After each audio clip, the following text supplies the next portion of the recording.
मनुष्य के जीवन में अनेक प्रकार की साधनाएं बताई गई हैं, परंतु उनमें सबसे सरल, सबसे सहज और सबसे प्रभावशाली साधना भगवान के नाम का जप है।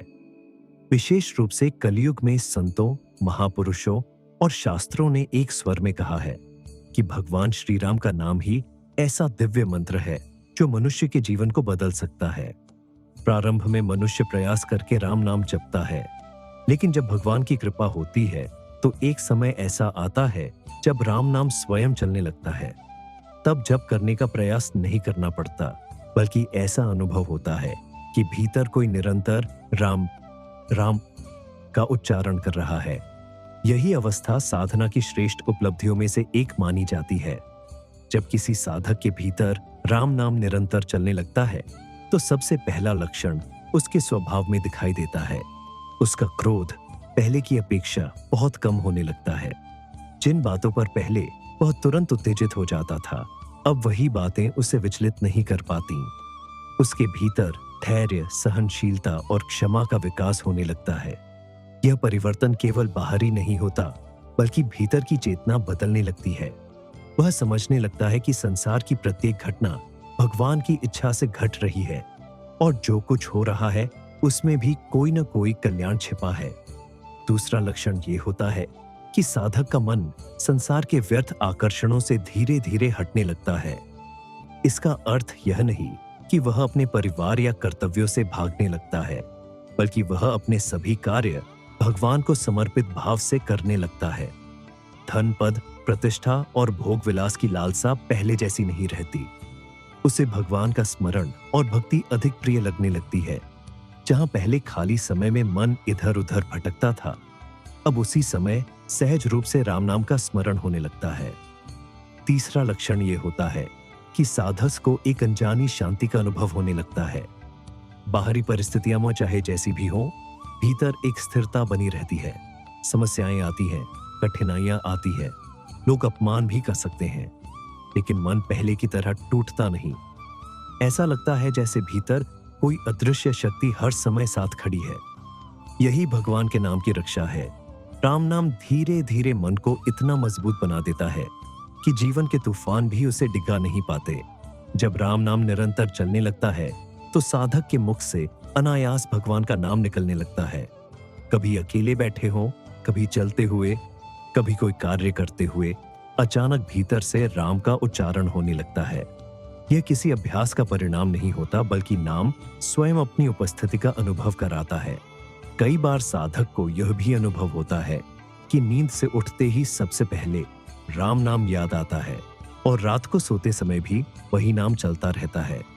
एक और महत्वपूर्ण लक्षण यह है कि साधक के भीतर सभी जीवों के प्रति करुणा जागने लगती है। वह किसी को कष्ट देने की इच्छा नहीं रखता। पशु पक्षियों, गरीबों, दुखियों और असहाय लोगों को देखकर उसके भीतर सेवा का भाव उत्पन्न होता है।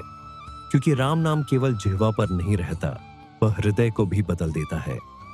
जब हृदय में भगवान का नाम बस जाता है तो वहां कठोरता के लिए स्थान नहीं बचता।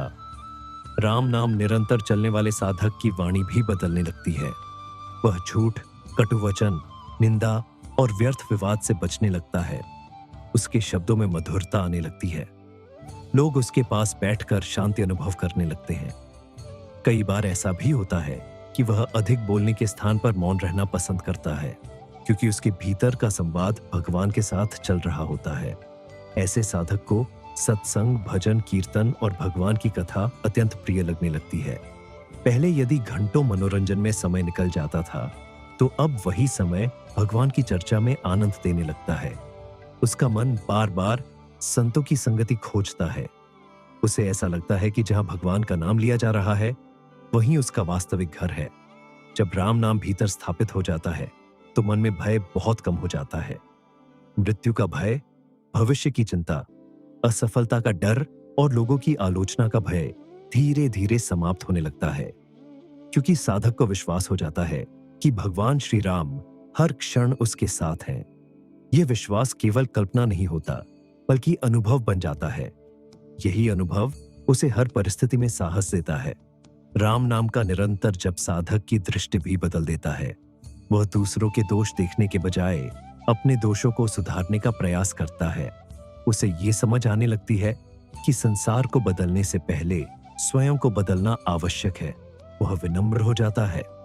अहंकार धीरे धीरे समाप्त होने लगता है। उसे अपनी साधना का प्रदर्शन करने की इच्छा नहीं रहती। वह जितना आगे बढ़ता है उतना ही स्वयं को भगवान की कृपा पर निर्भर मानता है। एक गहरा लक्षण यह भी है कि साधक अकेलापन महसूस नहीं करता। चाहे वह अकेला कमरे में बैठा हो, यात्रा कर रहा हो या किसी कठिन परिस्थिति में हो, उसे भीतर भगवान की उपस्थिति का अनुभव होता है। उसे लगता है कि कोई अदृश्य शक्ति उसका हाथ पकड़कर चला रही है। यही अनुभव उसके जीवन को आनंदमय बना देता है। राम नाम निरंतर चलने पर साधक के चेहरे पर भी एक अलग प्रकार का तेज दिखाई देने लगता है। यह बाहरी सजावट का परिणाम नहीं होता, बल्कि भीतर की शांति और भक्ति का प्रकाश होता है। ऐसे व्यक्ति के पास बैठने से भी लोगों को सकारात्मक ऊर्जा का अनुभव होता है। उसकी आंखों में करुणा, चेहरे पर संतोष और व्यवहार में सरलता दिखाई देती है। कई बार साधक को यह अनुभव भी होने लगता है कि सांसों के साथ स्वयं ही राम का जप चल रहा है। जैसे श्वास भीतर जाती है तो रा और बाहर आती है तो म का भाव अनुभव होता है। यह अवस्था अत्यंत दुर्लभ मानी गई है। इसमें जप करने वाला साधक नहीं रहता, बल्कि स्वयं भगवान का नाम साधक के भीतर जप करता है। यही अजपा जाप की अवस्था कही जाती है। सबसे बड़ा लक्षण यह है कि भगवान के प्रति प्रेम बढ़ने लगता है। अब भक्ति केवल कर्तव्य नहीं रहती, बल्कि जीवन की सबसे बड़ी आवश्यकता बन जाती है। यदि किसी दिन भजन या जप न हो पाए तो भीतर खालीपन महसूस होता है। भगवान का स्मरण ही सबसे बड़ा सुख बन जाता है। संसार के सभी सुख उसके सामने छोटे लगने लगते हैं। अंततः यह समझना चाहिए कि राम नाम निरंतर चलने का अर्थ केवल जिह्वा से बार बार राम बोलना नहीं है। इसका वास्तविक अर्थ है कि जीवन का प्रत्येक विचार, प्रत्येक कर्म, प्रत्येक भावना और प्रत्येक श्वास भगवान श्री राम को समर्पित हो जाए। जब मन, वचन और कर्म तीनों में भगवान का स्मरण बस जाता है, तब समझना चाहिए कि राम नाम ने साधक के हृदय में अपना स्थायी निवास बना लिया है। यही जीवन की सबसे बड़ी सिद्धि है, क्योंकि जिस हृदय में राम नाम निरंतर चलता है, वहां स्वयं भगवान श्री राम की कृपा, शांति, प्रेम और आनंद सदैव विराजमान रहते हैं। हर हर महादेव। भगवान भोलेनाथ की कृपा और आप सभी श्रद्धालुओं के सहयोग से हमारी गौशाला में बन रहे शिव मंदिर का निर्माण कार्य लगातार आगे बढ़ रहा है।